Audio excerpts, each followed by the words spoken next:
আলাইকুম, আশা করি তোমরা সবাই অনেক ভালো আছো। আমরা আলোচনা করতেছি right from a verb metric অথবা এসএসসি। সাধারণত আমরা আলোচনা করব Dhaka board 2025 complete the following text with right from of verbs given in the box, অর্থাৎ বক্সের মধ্যে দেওয়া ভার্বগুলোর সঠিক ফর্ম ব্যবহার করে প্যাসেজটি বা টেক্সটটি কী করো, কমপ্লিট করো। অর্থাৎ রাইট ফ্রম অফ ভার্বের ক্ষেত্রে আমাদের কিছু বিষয় মনে রাখতে হবে। রাইট ফ্রম অফ ভার্বের ক্ষেত্রে আমরা যতটাই রুলসের উপর নির্ভর করি না কেন, আসলে রাইট ফ্রম অফ ভার্বের ক্ষেত্রে রুলসের ততটা গুরুত্বপূর্ণ বিষয় না। আমাদের বুঝতে হবে আসলে কনটেক্সটটা কী, কনটেক্সটটা কোন সময়ের জন্য বা কোন সময়ে কাজটা সংগঠিত হয়েছে, এর উপরে ভিত্তি করে আমরা রাইট ফ্রম অফ ভার্বগুলো করতে পারি। সো আমরা যদি এখানে দেখি যে ইয়েস্টারডে আমাদের একটা শব্দ আছে প্যাসেজের মধ্যে, আমরা দেখলেই বুঝতে পারবো ইয়েস্টারডে বলতে আসলে কোনো একটা পাস্ট টেন্সের অর্থাৎ অতীতকালের ঘটনাকে নির্দেশ করতেছে। যেহেতু অতীতকালের কোনো ঘটনাকে নির্দেশ করতেছে, তাহলে অবশ্যই টেক্সটটা হলো আমাদের একটা পাস্ট টেন্সের টেক্সট। অর্থাৎ এই ক্ষেত্রে পুরো টেক্সটের যে ভার্বগুলো এগুলো পাস্ট টেন্স আকারে ব্যবহার হবে।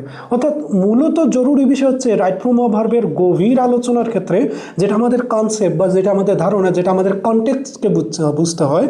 আর কনটেক্সট হলো কোন সময়ের জন্য কাজটা সংগঠিত হয়েছে, অর্থাৎ এই ক্ষেত্রে আমরা ব্যবহার করতে পারি।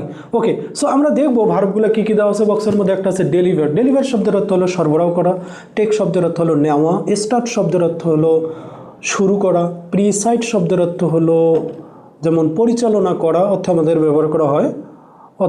এরপর হচ্ছে বি বলতে আমরা জানি যে এম ইজ আর ওয়াজ আর যদি সেটা পাস্ট টেন্স হয় সুতরাং অবশ্যই আমাদের ওয়াজ হবে। অ্যাডভাইস শব্দটা হলো উপদেশ দাও, এটা আমাদের ভার্ব। ডেকোরেট শব্দের অর্থ হলো সজ্জিত করা, এটা আমাদের ভার্ব।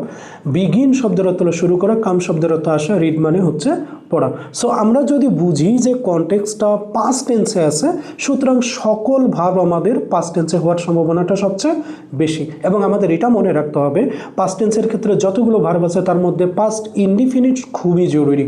প্রায় 90% ভার্বগুলো পাস্ট ইনডিফিনিটেতে আমাদের হওয়ার সম্ভাবনা বেশি আছে। ওকে, আমরা দেখি hour annual prize giving ceremony, আমাদের বার্ষিক পুরস্কার বিতরণী, আমাদের বার্ষিক পুরস্কার বিতরণী ক্যাম অফ ইয়েস্টারডে অনুষ্ঠিত হয়েছে গতকালকে। এই যে আওয়ার অ্যানুয়াল গিভিং সেরিমনি, এটা হলো আমাদের সাবজেক্ট। যেহেতু ঘটনাটা পাস্ট টেন্সের, সুতরাং আমাদের কি হচ্ছে ভার্বের পাস্ট ফর্ম। তাহলে our annual prize giving ceremony came off yesterday. We decorated our school campus, আমরা কি করেছি আমাদের স্কুল ক্যাম্পাসটা সাজিয়েছিলাম ভেরি নাইসলি, অনেক সুন্দরভাবে। এইখানে আমাদের ব্যবহার হয়েছে কি ডেকোরেটেড। ডেকোরেটেড হওয়ার পেছনে কারণ হলো যেহেতু ঘটনাটা পাস্ট টেন্সের, প্রথমটা আমরা ক্যাম্প ব্যবহার করলাম, দ্বিতীয়টা হলো আমাদের ডেকোরেটেড। দ্য সেরিমনি স্টার্ট, অর্থাৎ এটাও আমাদের কী হবে ভার্বের পাস্ট ফর্ম হবে। সেরিমনি স্টার্ট অ্যাট 3 PM, অর্থাৎ অনুষ্ঠানটা বিকেল 3টায় শুরু হয়।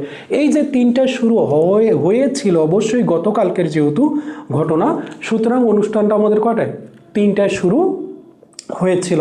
Our head teacher headmaster presided over the function, এখানে প্রিসাইডেড মানে সভাপতিত্ব করা, পরিচালনা করে। তার আমাদের প্রধান শিক্ষক অনুষ্ঠানটির সভাপতিত্ব করেন over the function. And the education minister was the chief guest, এবং শিক্ষামন্ত্রী কে ছিল প্রধান অতিথি। এই যে আমরা এখানে camp, decorated, started and preside, was সবগুলোই কিন্তু আমরা পাস্ট টেন্সে ব্যবহার করছি।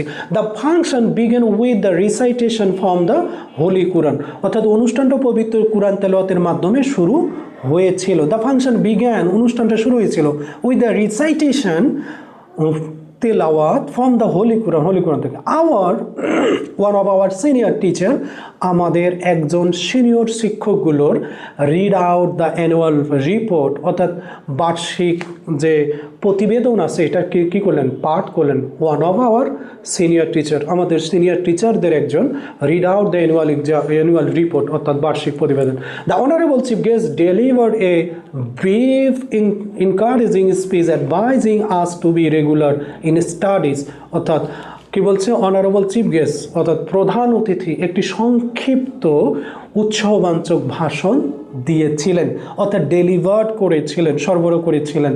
এই যে অ্যাডভাইজিং শব্দটা, এটা সেন্টেন্সের হলো আমাদের নন ফিনেট ভার্ব, আর নন ফিনেট ভার্বের পাস্ট ভার্বের আইএনজি যোগ। সাধারণত আমরা জানি যে একটি সিম্পল সেন্টেন্সে কেবলমাত্র একটাই আমাদের মূল ভার্ব ব্যবহার। আমরা টু অ্যাডভাইজ আস আমরা ব্যবহার করতে পারতাম, কিন্তু অ্যাডভাইজিং এটাও কিন্তু আমাদের প্রেজেন্ট পার্টিসিপল আকারে ব্যবহার হয়।